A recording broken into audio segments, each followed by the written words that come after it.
I traveled to Guatemala and was living in a 3-bedroom house at the time and came back to that big house and it just didn't fit anymore. I decided to build this after I saw something similar to this in a magazine. You know, the image that I had of this house kind of fitting into that childhood, like, I could live in a tree house. I could live in a tree stump. You know, it's like, it fit. And it still fits. 9 years later, it's still working on me. How did you end up here? I drove down the alley and backed in. Essentially, I really did just like float down the alley and back it in, and then there's some fence panels in the back that I kind of slapped up after I got in. And then this is my solar system. It's 240 watts, so that runs my lights, laptop, and everything I want to run, which isn't much.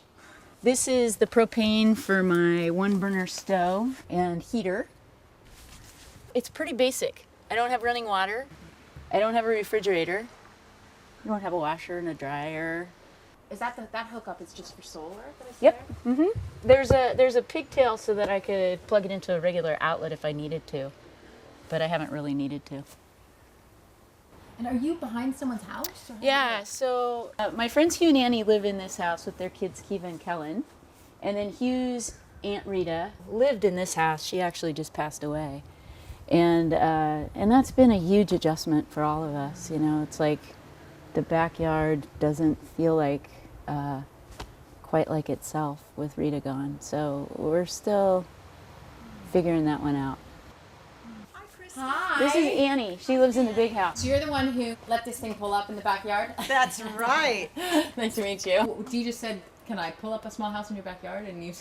Well, it's funny. We knew she was building it, and Hugh and I had talked about it. It's like, gee, I wonder where she wants to put it. I hope she wants to put it here. And then she called and said, Annie, you want to go for a walk? And we went for a walk. And it's like, so I was thinking maybe I could pull into your backyard. We're like, yes, that's what we thought too. Really? You liked Yeah. it? It was no hesitation? No hesitation at all. I think I had more hesitations than they did. Yeah. Really? Yeah. Well, yeah. I mean, I think I didn't want to impose, and it's hard not to impose when you are living in somebody's backyard. You know, oh, I don't want to impose. You mind if I just pull a garden hose over? The first few years, she'd pull it out a lot. Yeah. You know, she'd go places, then she'd come back, and it hasn't moved in a long time. It's been 2 now. years Yeah. at least since I've actually moved it at all. The wheels have not turned in 2 years. Does it just feel like a neighbor, having a neighbor back here, or does it... Oh, no. It's very, very different. You know, we're all members of what we affectionately call the compound. Wow, and there's another little one. That's the sauna. I built that a year and a half ago. So I built everything myself. It took me 3 months. It cost me $10,000, including the PV system, the solar system. And then the windows are super expensive because they're low argon insulated windows. So windows and PV system, trailer, set that aside, and all of the building materials are only $5,000. You know, a lot of the materials are yanked out of dumpsters, salvage yards. But like all of that beautiful cedar you see on the front is 500-year-old old growth cedar that came from a neighbor's house. Anyway, everything is like screwed and glued together, so it's when you're building something on wheels, you got to pay attention to vibration and wind shears, bumps. Did you ever consider an RV? No. I wanted something that was a little more in tune with how I live day to day. And so this fits how I am, you know, year round, probably 300 days out of the year, and the other 64 I complain. You know, what was I thinking with not putting running water in my house? The reality is that, you know, most of the world lives without running water and are able to make meaning out of their life. This is the toilet. Essentially a bucket fits underneath there, and after you go to the bathroom, you put sawdust over it. There's a really great book out there called the Humanure Handbook. There are lots of people that are using these systems and composting outside of their house. That's how they're designed. Inside the city limits of Olympia, I'm not allowed to compost outside the house. So I just bag it and put it in the garbage with Rita's Depends and stuff like that. So it's like essentially a big giant diaper. Just running water like that. I have a big jar down below. So that's my wastewater. from the front door to the back wall, it's about 11.5 feet. So, you know, like maybe 4 giant steps. It's about 7 feet wide, 6.5 feet wide. So that's smaller than like an 8 by 10 foot area rug. People can't fathom that they could, you know, pare their life down into the size of an area rug, but this doesn't feel like an area rug. Your eye is invited out with the windows. A lot of this is salvaged material. So this is an old pocket door. The kitchen countertop is an old sliding pocket door. This is an old cabinet front, and I put a piece of mirrored glass in it. Salvaged wood, copper scrap from a plumbing project in my old big house. A lot of the wallboard is salvaged from the Rebuilding Center in Portland. The trim out on the windows is one of my housemates left a futon bed, and I just chopped it up and used it. I hope they don't come back and want it back. They're in Peru right now, so it's like, you're not getting your bed back, sorry. This is really cool.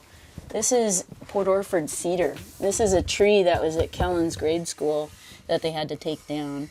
And it's just got this beautiful lemony smell to it, as cedar does. So I took these planks from that tree and dried them out for 2 years, and then made this bench probably 4 years ago or so. Is that a bed as well? Well, I mean, you can sleep down there. It's not, you know, it's only 2 feet wide. I've slept on it plenty of times, but my brother would kvetch if he had to sleep on that. It works just fine for some. This is the PV system.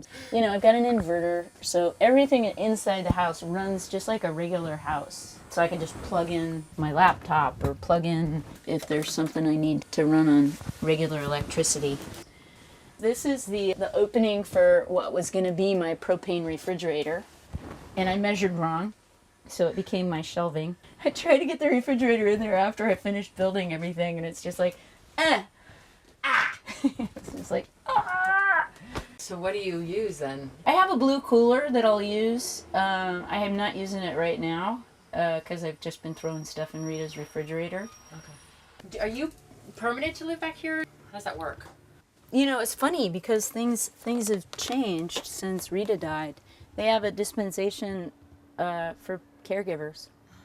So I could be back here legally and live while I was caretaking, but now that Rita's passed away, I can recreate back here, but I can't live. So I'm having a great time in my house. It's not a life at all. It's just having fun, recreating. Just out and back. Then I have a little drop-down table. This is the first piece of furniture I'd ever made. This is my stool, you know, that sits here. And the way that I figured out how big to make it was I just sat on it and then drew around my butt. So this is my butt size. See that? Feels really good. Feels perfect. Feels like it's made for me. I'm not a finished carpenter, and if you look around, you'll tell. You know, it's like there are gaps. And this was an old cabinet door out of a bin that was in my garage in my big house. You know, so it's like I was trying to cobble stuff together, and you know, I don't know how to do great joinery. This is a little more like country with a K, which fits me. So, you know, I mean, the cool thing about going small, and the thing that we try to encourage people to do at PAD, is to, you know, design things that fit their bodies. You know, it's like all of a sudden you can let your body be the tape measure. So up in the loft, we have to show you that. I carried my dog up here every night and brought her down every day for years. She died a couple weeks after Rita did.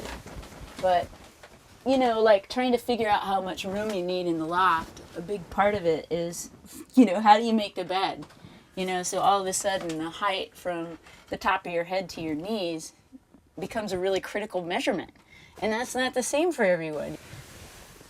You have more space than you use.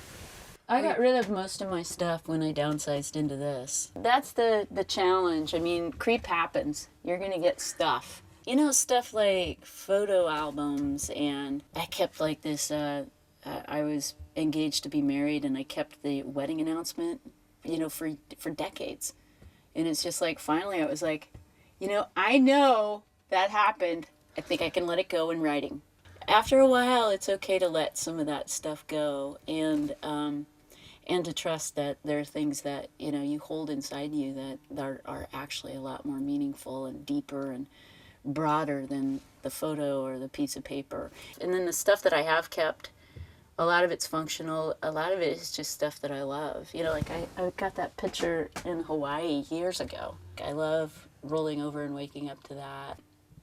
There's room for having things that remind you of the people that you love and the places that you've been that are meaningful to you, without, kind of bombarding your sense of space. So the smaller you go, the more you gotta be kind of picky about that. But I don't think I went into this sense of living in the backyard and downsizing for the reason of discovering what it means to live a purposeful life. But I think the house has worked on me. My mom made this quilt for me. Well, there's that whole thing of, what would you want to hold in your arms as you die? What thing do you own that you'd want to hold in your arms? And most people, it's not a thing. I mean, maybe it's something that their mother gave them, or something that reminds you of a place you've been, but it's not your iPod. And so once you start to frame things that way, and it's the same with trying to figure out what place in your house would be worthy of your last breath, all of a sudden your house starts to really shrink once you start to think about, what space can hold my human form today. I think people go toward tiny for a lot of different reasons. I mean, I had been diagnosed with congestive heart failure, and I was worried about my health, but I didn't build this house thinking that, this will be the thing that can contain my angst, that will give me a view of the world that's slightly different and help me feel placed, and like I belong in my body, and I belong in the backyard, I belong in the world, for however long that is. I don't think I went into the project with that in mind. I think it just sounded like something I really wanted to do. And it was like an opportunity to get rid of crap that was stopping me from being who I really wanted to be. All of a sudden, without a mortgage and without a big utility bill, I've got a freedom that I don't think I even knew I was missing. Maybe that's why it still fits me. It still feels like home, and it's still, even though it's small and it's tucked in somebody else's backyard, and I'm aging in place at this point, it still fits. So that's pretty cool. That doesn't happen to everybody.